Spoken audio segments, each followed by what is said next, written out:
정말 악질 정부라는 게 뭐 딱 맞는데요. 자, 우동균 기자가 얘기했는데요. 검찰들도 지금 열이 받았다고 합니다. 제가 봤을 때 이거 잘못 건드려서 조국은요.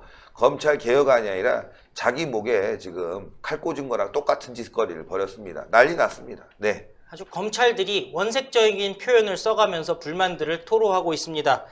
조국 일가의 지금 행태에 대해서 이렇게 얘기한다고 합니다. 가족 전체의 사법방해 행태다. 조국이 똑같네 우리랑. 그렇죠. 조국이 검찰을 인사권, 감찰권으로 압박하려고 한다. 뭐 법무부의 감찰권을 강화하겠다고 했으니까요. 압박하고 있다. 또 조건. 오늘 허리 아프다고 이제 아유 난 병원에 입원하겠습니다. 수술 받을 테니까 영장실질심사 안 받을게요. 이렇게 얘기를 했잖아요. 그거에 대해서 통상 증거인멸 교사 혐의를 받는 피의자가 몸이 아프다는 이유로 영장실질심사 연기 요청을 한다면 검찰이 그냥 긴급 체포하면 되는 거다. 일반 피의자라면 꿈도 꿀 수 없는 특혜다. 이렇게 얘기를 했고요. 네. 뭘 믿고 특혜를 생각하는지.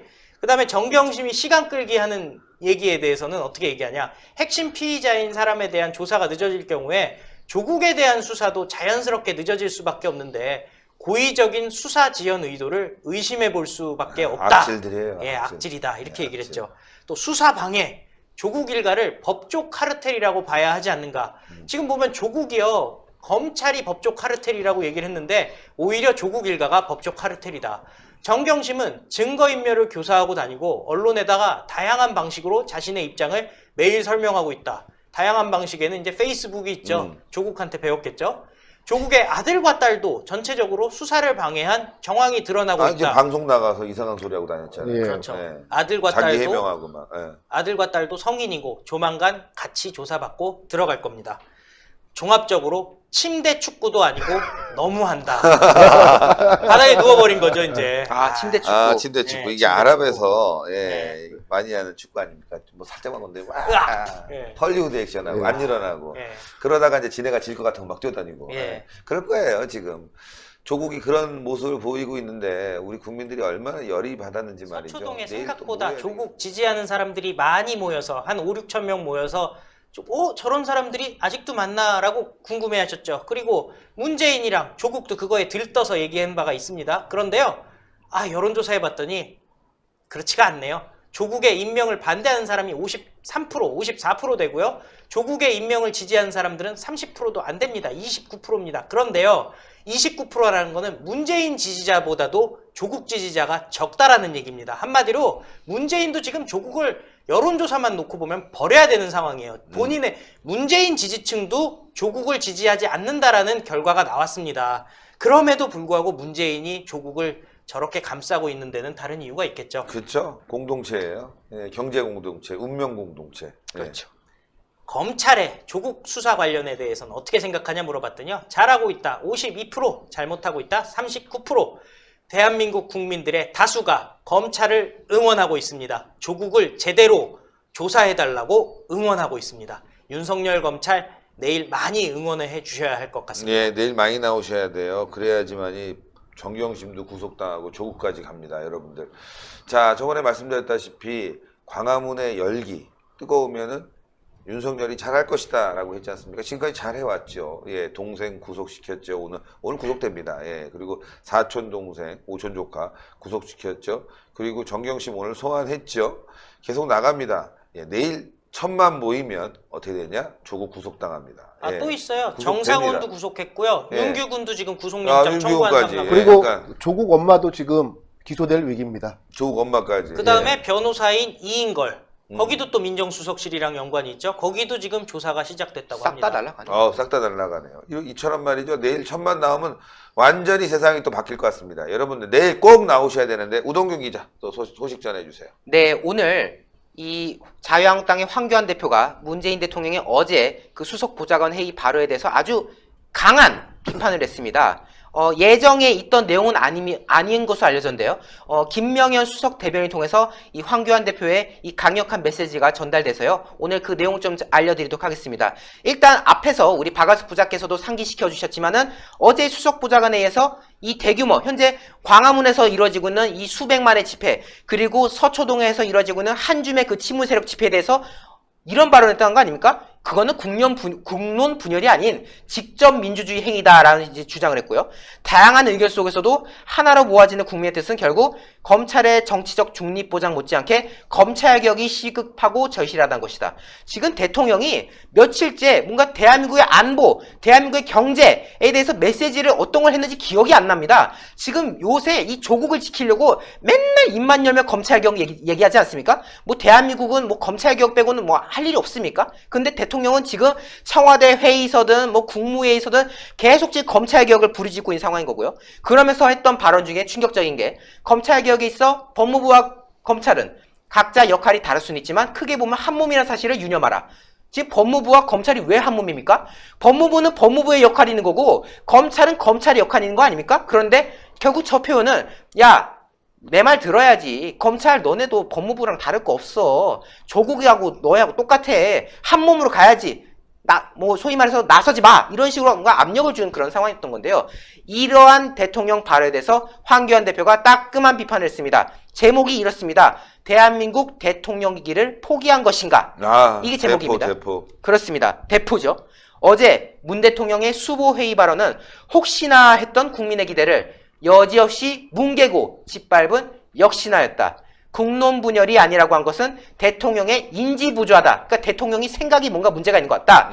라면서 절대 다수 국민에 맞서 대한민국을 70년 전에 해방정국으로 돌려놓은 장본인은 바로 대통령과 한 줌의 친문 세력 아닌가. 과거 그 해방정국 때 뭐 찬탁이다 반탁이다 하면서 아주 극심한 분열상이 일어났던 그 대한민국의 지금 모습을 결국 재현시키고 있는 게 바로 현 정권 아니냐라는 지금 비판한 겁니다. 그리고 문 대통령이 또다시 검찰개혁을 주장하고 있는데 이것은 대단한 민심 왜곡이다. 국민은 대통령이 말하는 그 검찰개혁이 조국 사수 그리고 수사 방해를 뜻한다는 것을 이미 잘 알고 있다. 언제부터 개혁이 범죄 비호와 동의어가 됐는가? 언제부터 이 검찰개혁이 조국 수호와 동일어가 됐느냐라는 또 지적을 한 것입니다. 또한 문 대통령이 국민의 다양한 목소리를 들었다라고 말하지만 그것은 명백한 거짓말. 조국을 반대하는 외침을 내란 선동으로 몰아 편을 가르고 친문 수장을 자임하는 대통령을 보며 국민이 절망하고 있다. 이 대목은 뭐냐면요. 저희가 또 여러 번 이야기했습니다만은 지난 개천절 집회를 총괄했던 전광훈 목사를 상대로 지금 내란 선동으로 고발했지 않습니까? 그것에 대한 비판한 겁니다. 조국에 대해서 반대한다는 이유로 그리고 문재인에 대해서 반대한다는 이유로 그거를 민주당 집권 세력이 내란 선동으로 몰아세우면서 편을 가르는 그 모습이 지금 국민을 절망케 하는 상황이다. 라는 지적을 한 거 아니겠습니까? 경제와 안보의 위기에 대해선 한마디 해답도 내놓지 않는 것은 대통령의 국정포기 선언이다. 지금 경제와 안보는 싹 다 무시하고 맨날 검찰개혁만 외치는 이러한 대통령의 행태 자체가 결국 국정포기 선언이나 다름없다. 조국 일가 지키기가 국정 최우선 과제가 되어버린 현실에 분노하지 않을 수 없다. 민생회복, 정치복원, 국론통합의 출발점은 바로 뭐냐? 조국을 파면시키는 것이다. 맞아요. 맞지요. 문 대통령이 친문 수장에 머물며 국민과 싸우려 한다면, 국민과 대적하려 한다면 그 길이 바로 정권 몰락의 길이 될 것이다 라는 입장을 밝힌 겁니다. 자, 그리고 저희 박한석 부장께서 앞서 이야기했지만은 한국당이 원래 10일에 예정했던 토요일 집회를 포기하고 9일 한글날 집회에 결집하기로 힘을 모으기로 했다는 거 아니겠습니까? 예. 일단 황교안 대표는 일반 시민 자격으로서 집회에 참석하되 별도의 공개 발언 계획은 아직은 없는 것으로 뭐 추후 있을 수도 있습니다만은 네. 일단 계획상으로는 참석을 하되 아직은 발언은 안 하는 것으로 지금 얘기가 돼 있고요. 나경원 원내대표 역시 지금 개인 자격으로 참석 의사를 밝혔다고 합니다. 이런 말 했습니다. 국민은 조국 사태의 찬반을 떠나 도대체 왜 우리 대한민국 국민이 이렇게 서로 쪼개지고 갈라져야 되는지 분노하고 있다. 해방 후 3년 찬탁과 반탁으로 나뉘어 싸우던 그런 극단의 갈등 시대로 돌아간 것 같다는 탄식마저 나온다. 라는 이제 비판했습니다.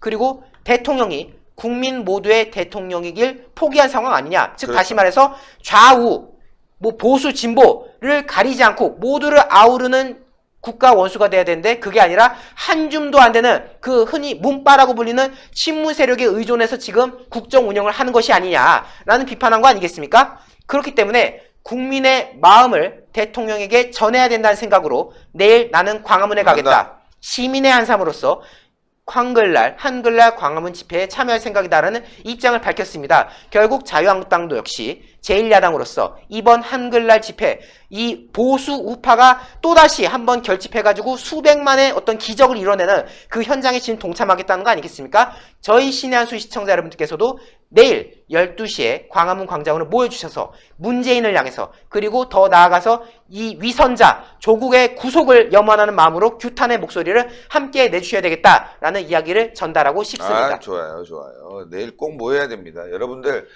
내일 진짜 모여야 됩니다. 예, 지난 10월 3일 날 모인 인원보다 훨씬 더 많이 모여야 됩니다. 여기서 동력이 떨어지게 되면요, 문재인이 또 뭔가 할 겁니다. 예, 안 그래도요, 지금 이 좌파 정부가 우파 세력 곳곳에 침투해서 자꾸 분열을 쓰고 있는데, 이런 작전을 쓰고 있는데, 우리가 절대 속지 말고요.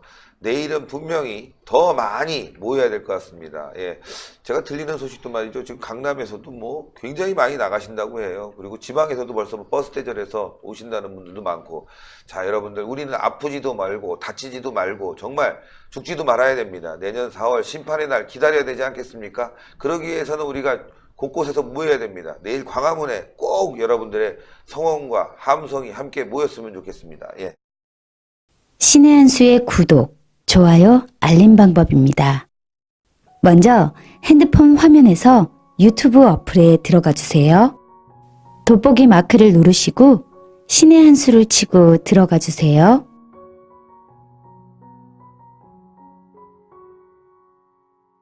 보실 영상을 눌러주세요. 아래의 구독 버튼을 눌러주세요. 그럼 종 모양이 나옵니다. 그 종 모양을 눌러주시면 신의 한 수의 새로운 영상들이 알림이 울립니다. 그리고 엄지척 좋아요 버튼을 눌러주세요.